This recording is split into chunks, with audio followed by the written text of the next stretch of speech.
नमस्कार, जय हिंद। मैं अंकित मिश्र स्वागत करता हूं आपका अपने चैनल एग्जाम तक पर। दोस्तों, बीएड एग्जामिनेशंस के लिए जीके जीएस के मोस्ट इंपॉर्टेंट क्वेश्चन लेकर एक बार फिर से मैं आप सबके बीच उपस्थित हूं। और जैसा कि आप सबको पता है कि यहाँ पर दोस्तों हमारी बीएड एग्जामिनेशन के लिए हम यहाँ पर प्रिपरेशन करा रहे हैं। इसके लिए हमारे हिंदी के 3 वीडियो इससे पहले आ चुके हैं। अगर आप उन वीडियो को देखना चाहते हैं तो आपको इसी वीडियो को डिस्क्रिप्शन लाइन में आपको उन सारे प्लेलिस्ट की लिंक मिल जाएगी, जाकर देख लीजिएगा। चलिए दोस्तों, आज की वीडियो की शुरुआत करते हैं।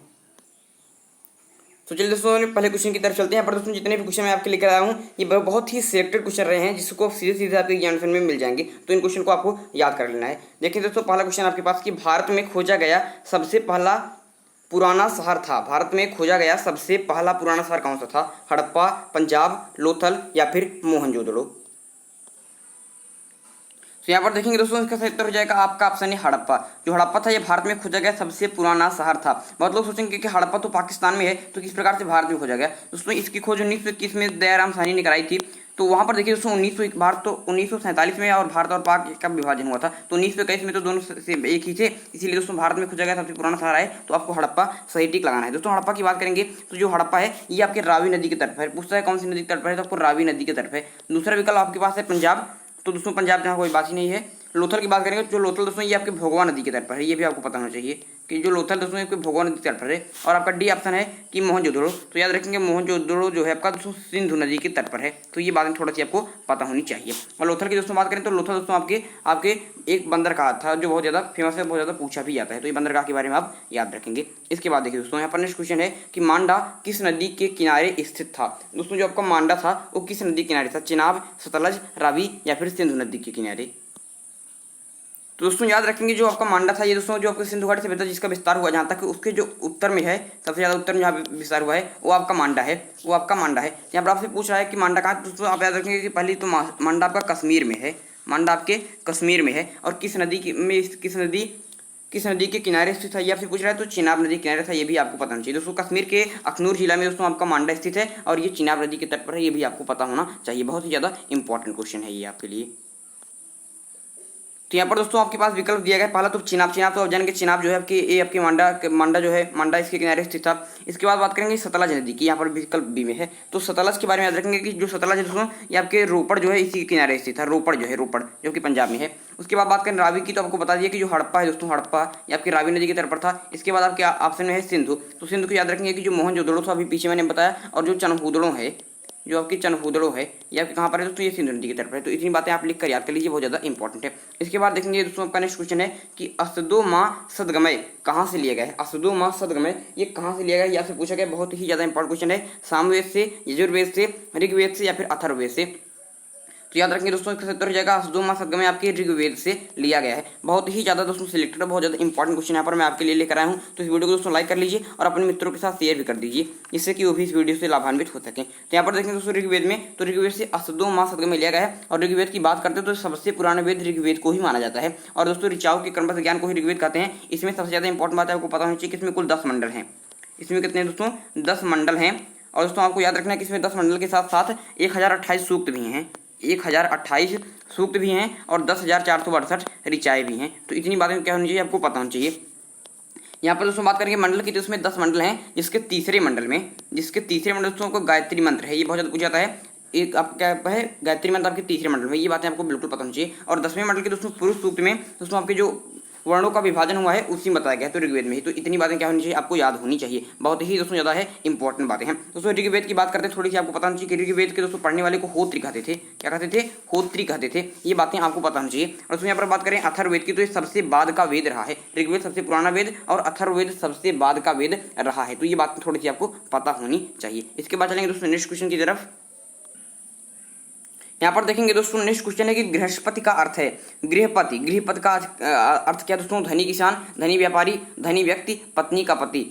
दोस्तों इसका उत्तर हो जाएगा गृहपति का अर्थ होता है धनी किसान। क्या दोस्तों के धनी किसान होता है। ये बातें पता होनी चाहिए, बहुत ही ज़्यादा इंपॉर्टेंट क्वेश्चन है। इसके बाद नेक्स्ट क्वेश्चन की तरफ चलेंगे कि आजीवक संप्रदाय का संस्थापक कौन था? आजीवक संप्रदाय का संस्थापक कौन था? दोस्तों यहाँ पर जितने क्वेश्चन मैं आपके लिए लेकर आया हूँ ये सारे प्रीवियस ईयर क्वेश्चन पर बेस्ड क्वेश्चन है। तो ये क्वेश्चन क्या आपको सीधे सीधे परीक्षा मिल सकते हैं। तो ये क्वेश्चन आपको अगर आपको नहीं आ रहा है तो एक नोटबुक लेकर बैठिए, उसको लिख लीजिए और 2-3 बार उसको पढ़ लीजिए, जिससे आपको ये याद हो जाए। और जब क्वेश्चन सीधे सीधे आपके एग्जामिनेशन मिले तो उसे आप आसानी के साथ कर लें। तो देखेंगे कि आजीवक संप्रदाय का संस्थापक आपके मक्खली घोषाल हो जाएंगे। कौन हो जाएंगे? मक्खली घोषाल। इनका नाम बहुत ज़्यादा इंपॉर्टेंट है। तो ये बात आपको पता होनी चाहिए। आजीवक संप्रदाय दोस्तों बात करेंगे आजीवक संप्रदाय की, तो जो आपका चंद्रगुप्त मौर्य का पुत्र था बिंदुसार, चंद्रगुप्त मौर्य का जो पुत्र था बिंदुसार, वो आजीवक संप्रदाय का ही अनुयायी था। इसलिए पूछा जाता है कि आजीवक संप्रदाय के दोस्तों आपके संस्थापक कौन थे, तो मक्खरी गोसाल सही टिक लगाएंगे। यहाँ पर दोस्तों आपके ऑप्शन में है आनंद, तो आनंद की बात करेंगे तो महात्मा बुद्ध के दोस्तों क्या थे, प्रिय शिष्य थे, ये बातें आपको पता ही हुआ। और स्थूलभद्र की दोस्तों बात करेंगे, स्थूलभद्र की बात करेंगे तो ये दोस्तों आपके जो जैन धर्म था, स्थूलभद्र की बात करेंगे जो जैन धर्म था उसमें जो आपके श्वेतांबर थे उनके ही दोस्तों आपको उनके ही सबसे बड़े नेता के स्थूलभद्र साहब थे, तो ये बातें आपको थोड़ी सी पता होनी चाहिए। इसके बाद बात करेंगे नेक्स्ट क्वेश्चन की तरफ। तो यहाँ पर नेक्स्ट क्वेश्चन है कि कनिष्क द्वारा शक संवत शुरुआत कब की गई, तो जो कनिष्क थे इन्होंने ही शक संवत की स्थापना की थी। सबसे पहले यही क्वेश्चन में ही बता दिया, ये भी आपको याद होना चाहिए कि कनिष्क ने ही शक संवत की शुरुआत की, कब की ये आपसे पूछ रहा है। तो याद रखेंगे दोस्तों कनिष्क जब दोस्तों गद्दी पर बैठा था उसी समय दोस्तों शक संवत की शुरुआत की थी, और वह समय था दोस्तों 78 ईस्वी का। 78 ईसा पूर्व आप नहीं लगाएंगे, 78 ईस्वी सही टिक लगा देंगे, बहुत ही ज़्यादा इंपॉर्टेंट क्वेश्चन है।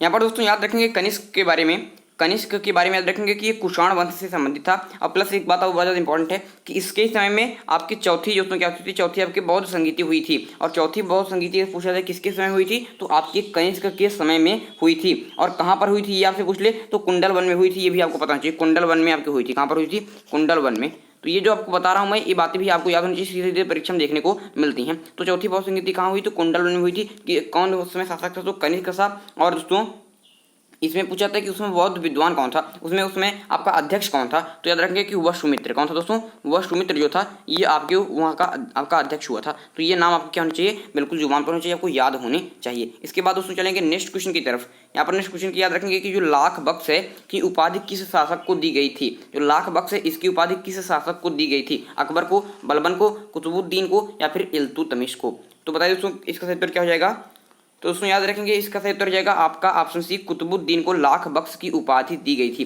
क्योंकि इसे लाख बख्श का अर्थ होता है लाखों का दान करने वाला, तो इसीलिए ये बहुत दानी था, इसलिए इसे लाख बख्श कहा गया। बहुत ही ज़्यादा इंपॉर्टेंट बात है। दोस्तों कुतुबुद्दीन ऐबक की बात करेंगे तो ये आपके जो मोहम्मद गोरी थे इनके क्या थे दोस्तों, जो आपके मोहम्मद गोरी थे उनके ये गुलाम हुआ करते थे कुतुबुद्दीन ऐबक। और 1206 ईस्वी में इन्होंने गुलाम वंश की स्थापना की, और 1210 ईस्वी तक दोस्तों ये इनका शासन रहा था। और इसी शासन के बीच में इन्होंने बहुत सारी इंपॉर्टेंट कार्य कराए हैं जो पूछा जाता है। यहाँ पर मैं आपको बता देना चाहता हूँ कि कुतुबुद्दीन ऐबक ने दोस्तों को क्या करा था, आपके 2.5 दिन का जो झोपड़ा है अजमेर में, 2.5 दिन का झोपड़ा जो है उसे बनवाया था, बहुत ज़्यादा पूछा जाता है। तो ये बातें आपको पता होनी चाहिए। और कुतुबुद्दीन ने ही आपके कुतुब मीनार की नींव डाली थी, कुतुब मीनार की क्या डाली थी, आपकी नींव डाली थी। बल्कि इसको पूरा इल्तुतमिश ने कराया था, पूरा इल्तुतमिश ने कराया था, लेकिन नींव किसने डाली थी, कुतुब मीनार की, तो कुतुबुद्दीन ऐबक ने ही डाली थी। तो ये बातें आपको थोड़ा सा पता होनी चाहिए।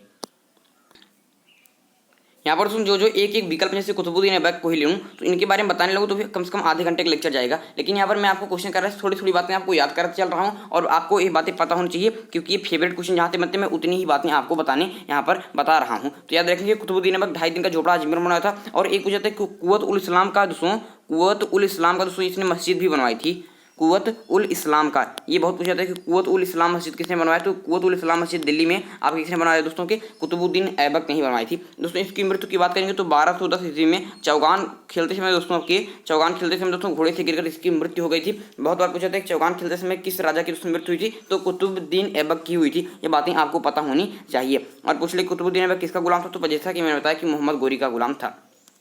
इसके बाद दोस्तों याद रखेंगे कि उसके बाद कुतुबुद्दीन ऐबक का दोस्तों गुलाम होता है आपकी इल्तुतमिश, और इसके बाद यही इल्तुतमिश गद्दी पर बैठता है, और इसका शासनकाल 1210 से लेकर 1236 तक रहा था। तो इल्तुतमिश के बारे में भी कई सारे इंपॉर्टेंट क्वेश्चन पूछ जाते हैं, लेकिन जो सबसे ज़्यादा सिलेक्टेड बहुत ज़्यादा इंपॉर्टेंट क्वेश्चन रहता है कि गुलाम वंश का वास्तविक संस्थापक कौन था। तो संस्थापक पूछे तो कुतुबुद्दीन ऐबक, लेकिन वास्तविक संस्थापक अगर आपसे पूछ ले वास्तविक, तो याद रखेंगे कि इल्तुतमिश सही उत्तर हो जाएगा। बहुत ही ज़्यादा दोस्तों इंपॉर्टेंट क्वेश्चन है। और इल्तुतमिश दोस्तों खलीफा की दोस्तों खलीफा जो थे, खलीफा नहीं जो आपके वो चहलगानी थे, 40 तुर्क सरदार चहलगानी नहीं होता था, उसकी स्थापना आपकी इल्तुतमिश साहब ने की थी। तो आपको पूछ ले चहलगानी की स्थापना किसने की, तो इल्तुतमिश साहब ने की थी। और इसको दोस्तों आपको जो चहलगानी था इसका अंत किसने कर दिया था, तो को बलबन ने ही कर दिया था। आपको जो विकल्प बी में है, तो बलबन ने क्या कर दिया था, आपके जो कि 40 तुर्क सरदारों का चहलगानी हुआ करता था उसको बंद कर दिया था। बलबन की दोस्तों बात करेंगे तो बलबन भी दोस्तों गुलाम वंश का ही शासक था, और इसने लौह एवं रक्त की नीति अपनाई थी, जो बहुत ज़्यादा पूछा था, लौह एवं रक्त की नीति अपनाई थी। तो ये बातें आपको पता होनी चाहिए। यहाँ पर आपका ऑप्शन में है अकबर। अकबर की बात करेंगे तो मुगल वंश का बहुत ही दोस्तों प्रसिद्ध शासक रहा है अकबर।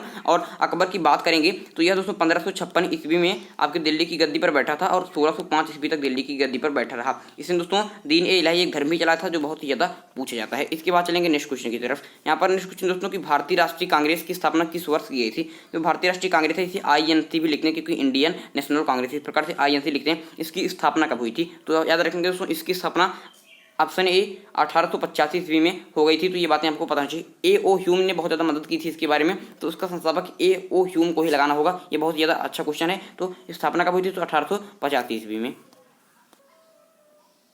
तो यहाँ पर दोस्तों याद रखेंगे कि भारतीय राष्ट्रीय कांग्रेस की स्थापना 1885 ईस्वी में।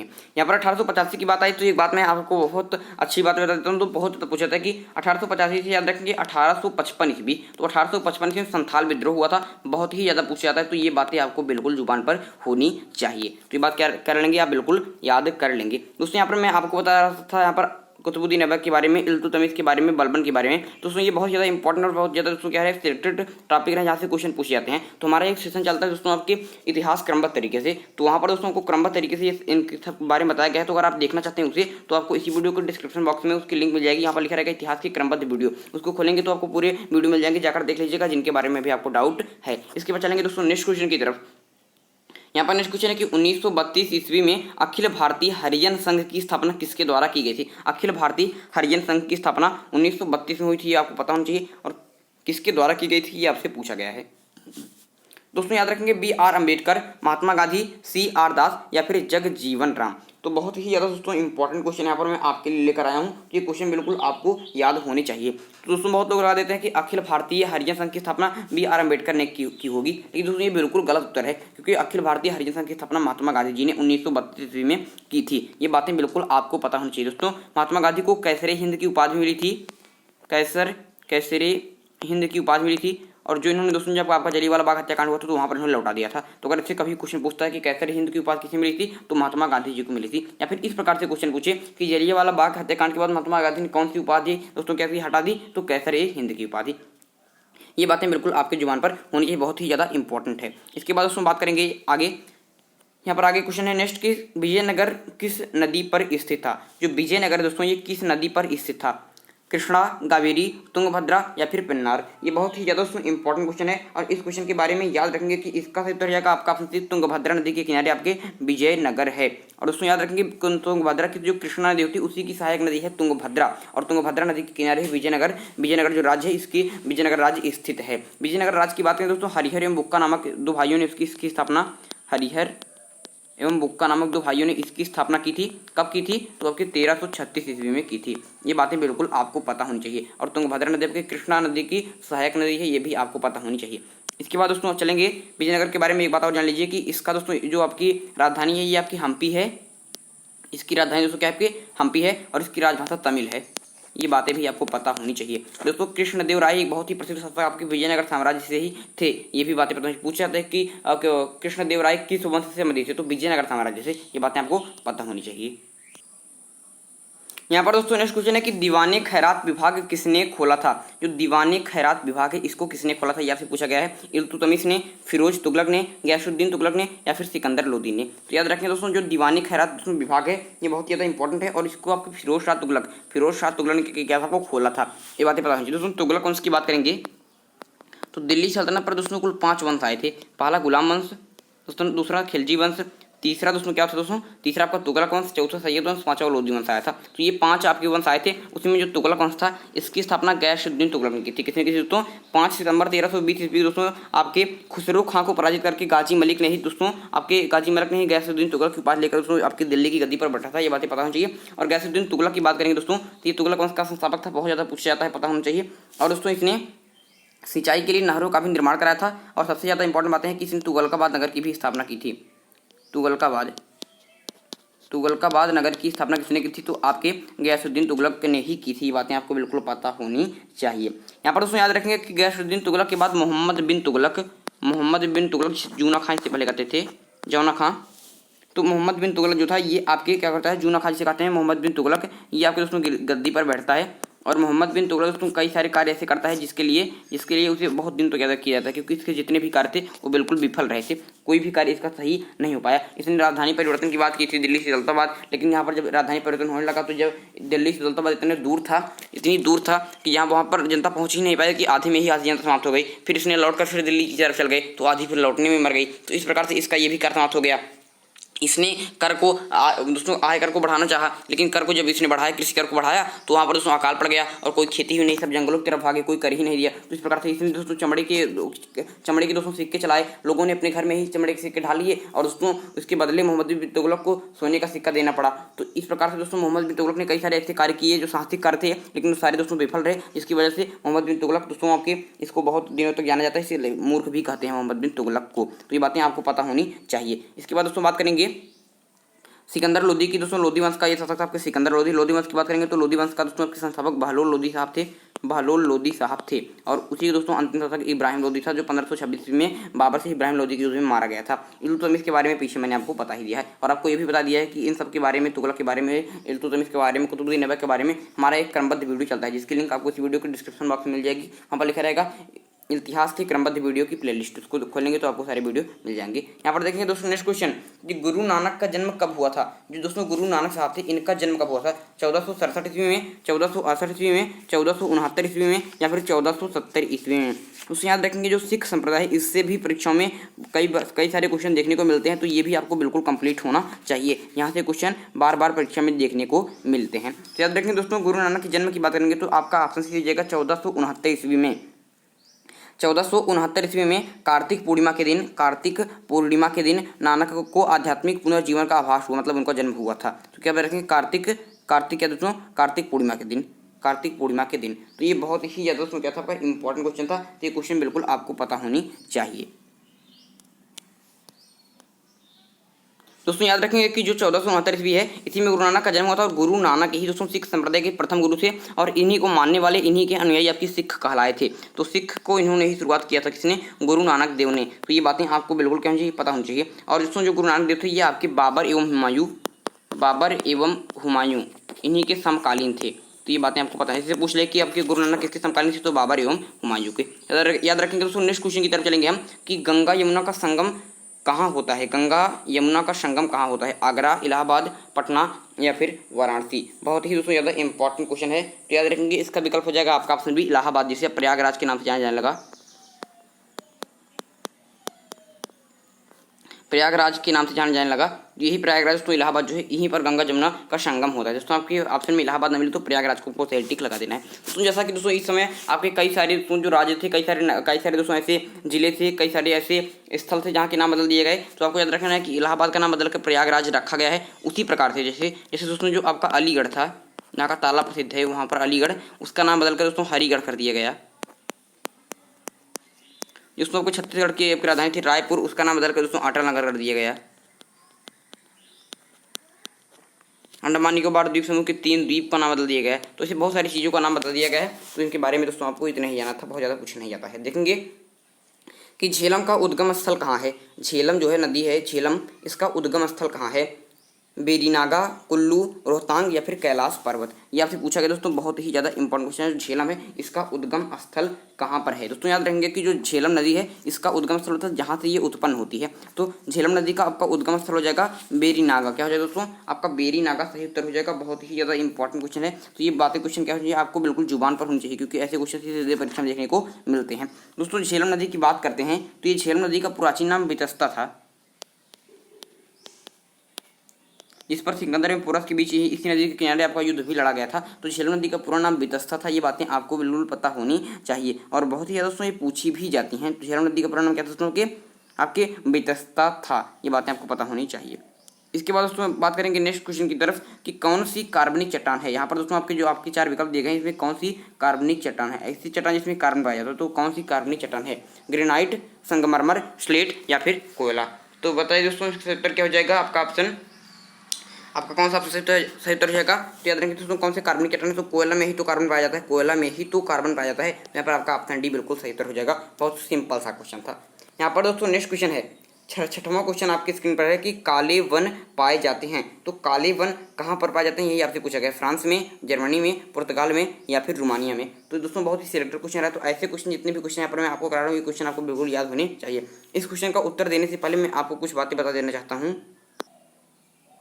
कि यहाँ पर दोस्तों हमारी हिंदी की सीरीज भी चल रही है बीएड एग्जामिनेशन के लिए, जिसके भी तक आपके 3 वीडियो आ चुके हैं और भी वीडियो आने वाले हैं, लेकिन 3 वीडियो भी तक आपके हो चुके हैं। तो इस वीडियो को जाकर देख लीजिएगा। इस वीडियो को जाकर दोस्तों क्या करेंगे, देख लेंगे। कैसे देखेंगे, तो इसी वीडियो को डिस्क्रिप्शन बॉक्स में इसके पूरे प्लेलिस्ट की लिंक मिल जाएगी, UP BEd exam GK plus Hindi classes. उसको खोलेंगे तो आपको लिंक पूरी मिल जाएगी और पूरा प्लेलिस्ट आपको खुल जाएगी। तो अगर हिंदी की तीनों क्लासेस देख लीजिएगा, बहुत ज़्यादा इंपॉर्टेंट क्लासें हैं। इसके बाद दोस्तों बात करेंगे अपने क्वेश्चन की तरफ फिर से लौट आते हैं। तो यहाँ पर आपको हमारी पूरी तैयारी, आपको जीके के लिए, हिंदी के लिए, किसी भी क्वेश्चन के लिए, किसी भी विषय के लिए आपको दिक्कतें ना हो। तो अगर आप पढ़ चुके हैं तो मॉक टेस्ट आपको अच्छा लग रहा होगा। कैसा लग रहा है हमें कमेंट बॉक्स में अवश्य बताइएगा। तो यहाँ पर दोस्तों याद रखेंगे कि काले वन कहाँ पाए जाते हैं, तो कि जर्मनी में पाए जाते हैं। दोस्तों जर्मनी की बात करेंगे, जर्मनी की राजधानी की बर्लिन है। जर्मनी की राजधानी बर्लिन है और इसकी मुद्रा पेसो है, ये भी पता होनी चाहिए। क्या होनी चाहिए, ये पता होनी चाहिए। यहाँ पर दोस्तों नेक्स्ट क्वेश्चन की तरफ चलेंगे। थोड़ी बात जान लीजिए। फ्रांस है दोस्तों, फ्रांस का राष्ट्रीय खेल आपका फुटबॉल है। फुटबॉल है, ये भी बातें आपको पता होनी चाहिए। इसके बाद चलेंगे नेक्स्ट क्वेश्चन की तरफ। यहाँ पर नेक्स्ट क्वेश्चन है कि किस राज्य में लोकटक झील स्थित है। मोस्ट इंपॉर्टेंट क्वेश्चन, क्योंकि दोस्तों लोकटक झील है, इसी पर विश्व का एकमात्र तैरता हुआ उद्यान है कैबुल लामजाओ उद्यान। तो लोकटक झील कहाँ पर स्थित है, आपसे बहुत ही सिंपल सा क्वेश्चन पूछा गया है। सिक्किम में, मणिपुर में, त्रिपुरा में या फिर मिजोरम में। तो यहाँ पर दोस्तों याद रखेंगे कि लोकटक झील कहाँ पर स्थित है। तो लोकटक झील आपके मणिपुर में स्थित है। बहुत ही दोस्तों ज़्यादा पूछा जाता है, तो याद रखेंगे कि मणिपुर में दोस्तों एक मणिपुर हिल्स है और एक लैमाटोल हिल्स है, उसी के बीच में लोकटक झील पाई जाती है। इस पर विश्व का एकमात्र तैरता हुआ उद्यान है, जिसे कहते हैं कैबुल लामजाओ आपके नेशनल पार्क। तो विश्व का एकमात्र आपका तैरता हुआ उद्यान किस नदी पर है, तो किस झील पर है, तो लोकटक झील पर है। कौन है, तो कैबुल लामजाओ। याद रखेंगे दोस्तों नेक्स्ट क्वेश्चन की तरफ कि गोंडवाना कोयला क्षेत्र स्थित है। जो गोंडवाना कोयला क्षेत्र है दोस्तों, भारत में कुल 8 प्रकार के कोयला क्षेत्र पाए जाते हैं। 8 प्रकार के कोयला क्षेत्र पाए जाते हैं। इसमें एक है दोस्तों आपके आर्कियन क्रम की चट्टानें, एक है दोस्तों धारवाड़ क्रम की चट्टानें, एक है दोस्तों आपके कुडप्पा क्रम की चट्टानें, एक है दोस्तों आपके विंध्य क्रम की चट्टानें, एक है दोस्तों आपके टर्सरी क्रम की चट्टानें, एक है गोंडवाना क्रम की चट्टानें दोस्तों, एक है दक्कन ट्रैप, एक है दोस्तों आपके क्या आपको यहाँ पर दोस्तों एक है आपके आधा, मतलब आपको बता दिए इतनी क्वेश्चन। तो एक टर्सियरी क्रम की चट्टानें दोस्तों आपका है, एक टर्सियरी क्रम की चट्टानें हैं, और जो आपको है आर्कियन क्रम की चट्टानें, धारवाड़ क्रम की चट्टानें, गोंडवाना क्रम की चट्टानें, विंध्य क्रम की चट्टानें, ये सब बातें मैंने आपको बताई हैं। तो उसमें जो गोंडवाना है, इसका कोयला क्षेत्र स्थित है कहाँ पर, मध्य प्रदेश में, पश्चिम बंगाल में, असम में या फिर जम्मू कश्मीर में। तो याद रखेंगे दोस्तों जो गोंडवाना कोयला क्षेत्र है, ये आपके पश्चिम बंगाल में। याद रखेंगे भारत में कुल 8 प्रकार के कोयला क्षेत्र भारत में कुल 8 प्रकार के दोस्तों ये पाए जाते हैं। इसके बारे में आपको बता चुका हूँ, तो आपको इसमें कोई भूलने वाली बात नहीं है। 8 के बारे में आर्कियन क्रम की चट्टानें, धारवाड़ क्रम की चट्टानें, गोंडवाना क्रम की चट्टानें, विंध्य क्रम की चट्टानें, दक्कन ट्रैप, टर्सियरी क्रम की चट्टानें, क्वाटरनरी क्रम की चट्टानें। तो ये सब बातें मैंने आपको बता दिया हूँ। देखिए दोस्तों नेक्स्ट क्वेश्चन कि मैटूर बांध किस नदी पर बना है। दोस्तों 17वां क्वेश्चन हमारा अंतिम क्वेश्चन होगा आज का। तो मैटूर बांध किस नदी पर बना है, ये आपसे पूछा गया है। आपका जो मैटूर बांध है, ये किस नदी पर बना हुआ है, मैटूर बांध किस नदी पर बना हुआ है। दोस्तों याद रखेंगे कि कावेरी नदी पर मैटूर बांध बना हुआ है। ये क्वेश्चन आपको बिल्कुल याद होना चाहिए। और यहाँ पर दोस्तों याद रखेंगे नेक्स्ट क्वेश्चन कि जो होली लैंड है कहाँ है, होली लैंड कहाँ पर है, ये आपसे पूछा गया। बहुत ही ज़्यादा इंपॉर्टेंट दोस्तों। होली लैंड की बात करूँ तो ये यरूशलेम में है, यरूशलेम में होली लैंड है, ये आपको पता होनी चाहिए। तो यहाँ पर दोस्तों हमने कई सारे इंपॉर्टेंट क्वेश्चन जीके कर लिए हैं और मुझे उम्मीद है कि आप लोगों को ये सेशन अच्छा लगा होगा। दोस्तों इसमें आपको कन्फ्यूजन नहीं होना है। गोंडवाना कोयला क्षेत्र के बारे में बहुत ज़्यादा पूछा जाता है। तो गोंडवाना कोयला क्षेत्र पश्चिम बंगाल में है, वेस्ट बंगाल में है, बातें आपको पता होनी चाहिए। दोस्तों वेस्ट बंगाल की बात करते हैं। तो वेस्ट बंगाल में दोस्तों आपका एक बहुत अच्छा हिल है, मुझे याद आ रहा है, तो आपको लिख भी लीजिए कि टाइगर हिल्स। पूछा जाता है कि टाइगर हिल्स कहाँ पर पाए जाते हैं। तो टाइगर हिल्स आपके पश्चिम बंगाल में ही पाए जाते हैं। तो यहाँ पर दोस्तों हमारे जीके जीएस का सेशन यहीं पर समाप्त होता है। आप लोगों को मैंने कई बार बता दिया कि हिंदी वाला जो सेशन है आपका, हिंदी वाला 3 वीडियो आपके हो चुके हैं, जाकर मॉक टेस्ट दे दीजिए। बहुत ज़्यादा इंपॉर्टेंट और सिलेक्टेड क्वेश्चन आपके लिए हिंदी के लिए गए हैं। और जीके जीएस का ये सेशन कैसा लगा हमें कमेंट बॉक्स में अवश्य बताइएगा। और दोस्तों आप लोगों को अगर आपने इस वीडियो को शेयर किया, ज़्यादा से ज़्यादा लाइक किया, तो मैं इसका नेक्स्ट पार्ट भी जल्द से ज़्यादा आपको अपलोड कर दूंगा। चलिए दोस्तों आज के लिए आपसे लेते हैं विदा। अगले वीडियो में एक नए टॉपिक के साथ फिर होगी मुलाकात। तब तक के लिए मुझे दीजिए इजाजत। मैं हूँ अंकित मिश्रा और आप देख रहे हैं एग्जाम तक। धन्यवाद।